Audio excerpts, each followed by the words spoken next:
MDMA അല്ലെങ്കിൽ കഞ്ചാവോ പിടിച്ചു കഴിഞ്ഞാൽ ഒരു വലിയ ഡിറ്റക്ഷൻ 1 or 2 സ്റ്റേജിലേക്കാണ് പോവുക. എന്നാൽ ഈ പ്രാവശ്യം നമ്മൾ ചെയ്തിരിക്കുന്നത് ഒരു വലിയ മരത്തിൻ്റെ വേരുകൾ മുഴുവൻ അറക്കുക എന്ന രീതിയിലേക്കാണ് പോയിരിക്കുന്നത്. എല്ലാ വേരുകളും അറക്കുമ്പോൾ മരം ഉണങ്ങിയേ പറ്റൂ, ഉണക്കും എന്ന രീതിയിൽ തന്നെയാണ് നമ്മൾ ചെയ്തിരിക്കുന്നത്. ഇപ്പോൾ നമുക്ക് 5ാമത്തെ സ്റ്റെപ്പിലേക്കാണ് നമ്മൾ എത്തിയിരിക്കുന്നത്. ആദ്യം ആളെ പിടിക്കുന്നു. ആളെ പിടിച്ച് ബാംഗ്ലൂർ അവിടെ നിന്ന് വരുന്ന ആൾക്കാർക്ക് നമ്മൾ നോക്കുന്നു. അതിനുശേഷം ടാൻസാനിയ സ്വദേശികളായ ആളുകളെ പഞ്ചാബിൽ പോയി അവരുടെ ഹബ്ബിൽ പോയി നമ്മൾ പിടിച്ചുകൊണ്ടുവരുന്നു. അതിനുശേഷം ഇൻ്റർമീഡിയറ്റിലെ ആൾക്കാരെ വീണ്ടും കണ്ടെത്തുന്നു, അവരെ പിടികൂടുന്നു. സ്റ്റുഡൻസ് ആയിട്ടുള്ള ആളുകൾ, കരിയർമാരായിട്ട് ഇവിടെ നിന്ന ആൾക്കാരെ നമ്മൾ പിടികൂടുന്നു. ഇപ്പം നമ്മൾ എത്തിയിരിക്കുന്നത് ഒരു ഫാർമസിസ്റ്റ് ആയിട്ടൊരാളെ ആണ് നമ്മൾ പിടിച്ചിരിക്കുന്നത്. ഇപ്പോൾ കുക്കിംഗായിട്ട് ബന്ധമുണ്ടോ എന്ന കാര്യത്തിൽ പരിശോധിച്ച് വരികയാണ്. പക്ഷേ നമുക്ക് ഏറ്റവും വലിയ എന്താണെന്ന് വെച്ചാൽ ഇത്തരത്തിലുള്ള ആളുകൾ എവിടെയായാലും അവിടെ പോലീസ് എത്തുന്നതാണ്. ഡൽഹിയിൽ നോയിഡയിൽ പോയാണ് ഇപ്പോൾ നമ്മൾ പിടിച്ചുകൊണ്ടിരിക്കുന്നത്.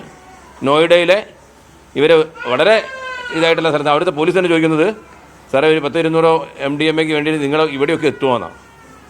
100 ഗ്രാമാണെങ്കിൽ 50 ഗ്രാമാണ് ഞങ്ങൾ അവിടെയൊക്കെ എത്തുമെന്ന് അവരോട് ഒരു സന്ദേശം കൂടിയാണ് ഈ കാര്യം കൊടുക്കുന്നത്. കാരണം നമുക്ക് എല്ലാവരും കൂടി ചേർന്ന് ഇതിനെ വലിയൊരു ഫൈറ്റ് ചെയ്യുമ്പോൾ അതിന് റിസൾട്ട് ഇങ്ങനെ ആ തലങ്ങളിൽ എത്തിയാലേ ഉണ്ടാവും. ഈ കേസിൽ പ്രധാനപ്പെട്ടത് ഇത് പല അക്കൗണ്ടുകളും മ്യൂൾ അക്കൗണ്ടുകളാണ്. നമ്മൾ പലപ്പോഴും ചെറിയ ലാഭത്തിന് വേണ്ടി 1000, 500, 1000 കിട്ടുന്നതിന് വേണ്ടിയിട്ട് ഓരോരുത്തർ അക്കൗണ്ട് എടുത്ത് കൊടുക്കുകയാണ്. ആ അക്കൗണ്ടിലൂടെ വളരെ ലക്ഷക്കണക്കിന് രൂപയാണ് അക്കൗണ്ടിൽ മറിയുന്നത്. നമ്മൾ പോയി പിടിക്കുമ്പോൾ അത് ഒന്നും അറിയാത്ത കുറേ പാവപ്പെട്ട സ്ത്രീകളുടെ അക്കൗണ്ടാണ്. 32 മ്യൂൾ അക്കൗണ്ടുകളാണ് ഞങ്ങൾ ഇതിനു വേണ്ടി പിടിച്ചത്. ആ മ്യൂൾ അക്കൗണ്ടുകൾ നോക്കുമ്പോൾ ഓരോരുത്തരും പാവപ്പെട്ട സ്ത്രീകളാണ് എന്ന് പറയുമ്പോൾ നമ്മൾ അവർക്ക് ആരെടുത്ത് കൊടുത്തു എന്ന് നോക്കി വളരെ ശ്രമകരമായ ഒരു വർക്കിലൂടെയാണ് നമ്മുടെ പോലീസ് ടീം ഇവിടേക്ക് എത്തിയിരിക്കുന്നത്. ഇന്ന് കൊണ്ടുവന്ന പ്രതിയുടെ കയ്യിൽ നിന്ന് 4 മൊബൈൽ ഫോണുകളാണ് പിടികൂടിയിരിക്കുന്നത്. പിന്നെ അതേപോലെ തന്നെ 3 ATM കാർഡ് ഉണ്ട്. അവൻ്റെ അടുത്ത് 7 സിം കാർഡുകളുണ്ട്. അപ്പോൾ ഇതൊക്കെ എന്ന് പറഞ്ഞാൽ ഒന്നും ഇയാളുടെ പേരുള്ളതല്ല. ഇയാളുടെ കയ്യിൽ നിന്ന് സാധനം കിട്ടിയുകൊണ്ട് മാത്രമാണ് ഇയാളുടെ കയ്യിൽ പൊസിഷനുള്ള കാര്യം പറയാൻ പറ്റുന്നത്. വളരെ സേഫായിട്ടൊരു പ്ലേ ആണ് അവർ കളിച്ചുകൊണ്ടിരിക്കുന്നത്. പലപ്പോഴും നമ്മൾ കാണുന്നത് ടാൻസാനിയയിൽ നിന്നും നൈജീരിയ, ഇപ്പം ഇന്നത്തെ ആടെ നമ്മുടെ നൈജീരിയൻ സ്വദേശിയാണ്. ടാൻസാനിയയിൽ നിന്ന് നൈജീരിയയിൽ നിന്ന് മറ്റ് രാജ്യങ്ങളിലൊക്കെ വന്നിട്ട് ഇവിടെ പഠനം ആവശ്യാർത്ഥം എന്ന് പറഞ്ഞു വരികയും ഇവിടെ മെഴ്സിഡീസ് ബെൻസ് പോലത്തെ കാറുകളിലൊക്കെയാണ് അവരുടെ പഠനാവശ്യാർത്ഥം പോകുന്നതും വരുന്നതൊക്കെ. അപ്പോൾ അവരുടെ താമസിക്കുന്നത് ലക്ഷക്കണക്കിന്, ഒരു മാസം തന്നെ ലക്ഷക്കണക്കിന് രൂപ വാടക കൊടുക്കേണ്ടുന്ന ഏറ്റവും പ്രധാനപ്പെട്ട സ്ഥലങ്ങളിൽ താമസിക്കുന്നു. അവരുടെ ഇൻകം സോഴ്സ് പരിശോധിക്കുമ്പോൾ നമുക്ക് മനസ്സിലാക്കാവുന്നത് നാട്ടിൽ നിന്ന് കൊണ്ടുവന്ന ഇൻകമല്ല, ഇവിടുത്തെ ഇത്തരം കച്ചവടങ്ങളിലുണ്ടാകുന്ന ഇൻകമാണ്. അങ്ങനെ ഇൻകം ഉണ്ടാക്കിയ അവരുടെ അടിത്തറ തകർക്കുക എന്ന രീതി തന്നെയുള്ള ഒരു പരിപാടിയായിട്ട് നമ്മൾ സ്ട്രോങ് ആയിട്ടൊരു ആക്ഷൻ നമ്മൾ പോകുന്നത്. ഇതിൽ കഴിഞ്ഞ പ്രാവശ്യം ഞങ്ങൾ പറഞ്ഞതുപോലെ തന്നെ ഇതിൽ പെട്ടുപോകുന്ന കുട്ടികൾ വളരെ ശ്രദ്ധിക്കേണ്ട കാര്യമുണ്ട്. ഒരു കരിയറായിട്ട് നമുക്ക് ഒരു അക്കൗണ്ട് എടുത്തു കൊടുത്ത് എൻ്റെ അക്കൗണ്ട് പൈസ വരുന്നല്ലേ ഉള്ളൂ എന്ന് പറഞ്ഞാൽ കാര്യമില്ല. ആ അക്കൗണ്ട് കൂടെ പൈസ വന്നു കഴിഞ്ഞാൽ അവരതിന് റെസ്പോൺസിബിളാണ്. ആ റൂട്ടിലൂടെ നമ്മളിവിടെ എത്തിയിരിക്കുകയാണ്. ഇന്ന് നമുക്ക് അറസ്റ്റ് ചെയ്ത ആൾ നമുക്കിവിടെ കുന്ദമംഗലം ഇൻസ്പെക്ടർ കിരൺ, അതുപോലെ കുന്ദമംഗലം SI നിതിൻ, ബിജു, വിജീഷ്, അജീഷ് എന്നിവർ ചേർന്ന് ഡൽഹിയിൽ പോയി കുറേ ദിവസങ്ങളോളം താമസിച്ചാണ്. ആദ്യം 2 പേര് അവിടെ പോയി ഇത് മുഴുവൻ സ്കെച്ച് ചെയ്ത് പഠിച്ചു. പിന്നെ ബാക്കിയുള്ളവരും കൂടി പോയിട്ട് ഒരു വളരെ ശ്രമകരമായ പ്രവർത്തനത്തിലൂടെയാണ് കൊണ്ടുവന്നത്. ബാക്കിയുള്ള ഇതിൽ പോകാൻ അവിടുത്തെ സാഹചര്യത്തിൽ പറ്റാത്തതുകൊണ്ടാണെങ്കിലും കുറച്ചുകൂടി നമുക്ക് മുന്നോട്ട് പോകേണ്ടതുണ്ട്. അതിന് അവരെ നിന്നാൽ ഇവനും കൂടി പോകുന്ന നഷ്ടപ്പെടുന്നൊരവസ്ഥ ഉണ്ടാകുന്നുള്ളതുകൊണ്ട് നമുക്ക് കൊണ്ടുവരേണ്ട ഇത് വന്നതാണ്. ഒരു സ്ട്രോങ് ആക്ഷൻ നമ്മുടെ ഭാഗത്തുണ്ടായിട്ടുണ്ട്. പോലീസിൻ്റെ ടീം വർക്കാണ്.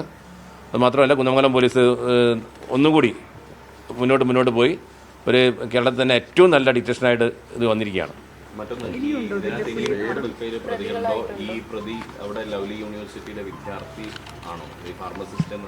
അല്ല, നമുക്ക് അവിടെ നോയിഡയാണ് ഇയാളുടെ ഇതുള്ളത്. അയാളുടെ മറ്റു കാര്യങ്ങളെ പറ്റിയിട്ട് അയാൾ ഹൈഡ് ചെയ്തിരിക്കുകയാണ്. പാസ്പോർട്ട് പോലും തരാത്ത രീതിയിലാണുള്ളത്. നമുക്ക് അയാളുടെ പാസ്പോർട്ടും കാര്യങ്ങളൊക്കെ കണ്ടെത്തുന്നുണ്ടെന്നത് അത് കുറച്ചുകൂടി വിശദമായ അന്വേഷണം ഇയാളുടെ പേരിൽ കുറച്ചുകൂടി വേണ്ടതുണ്ട്. കാരണം ഇയാളെ പറ്റി യാതൊരു കാര്യം കിട്ടാത്ത രീതിയിൽ ആണ് ഇയാളെ ഒരു ഹൈഡ് ഔട്ട് ചെയ്തിരിക്കുന്ന രീതിയിലാണ് അയാളെ പ്രവർത്തനം ഉണ്ടായിരുന്നത്. PG പഠിക്കുന്നു എന്നാണ് പറയുന്നത്. ആക്ച്വലി അയാൾ ഫാർമസിസ്റ്റ് ആണ്.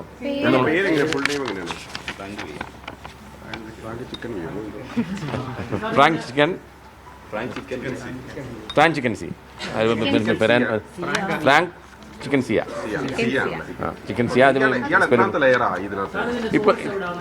ഇപ്പം നമുക്ക് ഇപ്പം മനസ്സിലാക്കുന്നത്, ഇപ്പം നമ്മൾ 5th ലെയറിലേക്കാണ് ഇപ്പോൾ നമ്മൾ എത്തിയിരിക്കുന്നത്.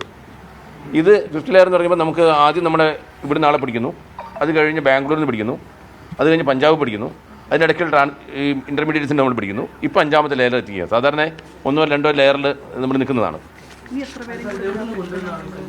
അങ്ങനെ പറയാനായിട്ടില്ല. നമുക്ക് ഒറിജിൻ ഒരു കുക്കിംഗ് ഏരിയ നോയിഡ ഭാഗത്തുണ്ടെന്നാണ് നമ്മൾ മനസ്സിലാക്കുന്നത്.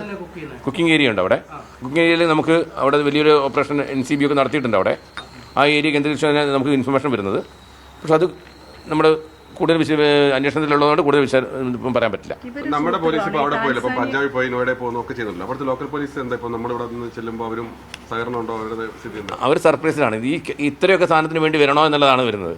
കാരണം നമുക്കറിയാം, ഇവിടെ നമ്മൾ അക്കൗണ്ട് ചെയ്യുന്ന കേസുകൾ ചെറിയൊരു ക്വാണ്ടിറ്റിക്ക് പോലും കേരളത്തിൽ കേസ് രജിസ്റ്റർ ചെയ്യുന്നുണ്ട്. നമ്മൾ കണക്ക് പറയുമ്പോൾ കേരളത്തിൽ എത്രയോ ഇത് കേസുകളുണ്ട്. ഇപ്പം ഉദാഹരണത്തിന് കോഴിക്കോട് സിറ്റിയിൽ തന്നെ 1400ഓളം കേസുകൾ ഈ വർഷം തന്നെ നമ്മൾ അക്കൗണ്ട് ചെയ്തു.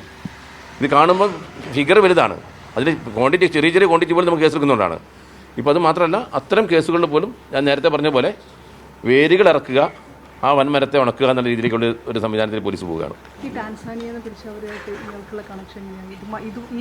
നിന്ന് പിടിച്ച ആളുകളുടെ ഫണ്ട്, ഒരാൾ നമ്മൾ കാണുന്ന ഫണ്ട് ട്രാൻസ്ഫർ ചെയ്ത് പോകുന്ന റൂട്ടുകളാണ് നമ്മൾ കാര്യമായിട്ട് നോക്കുന്നത്.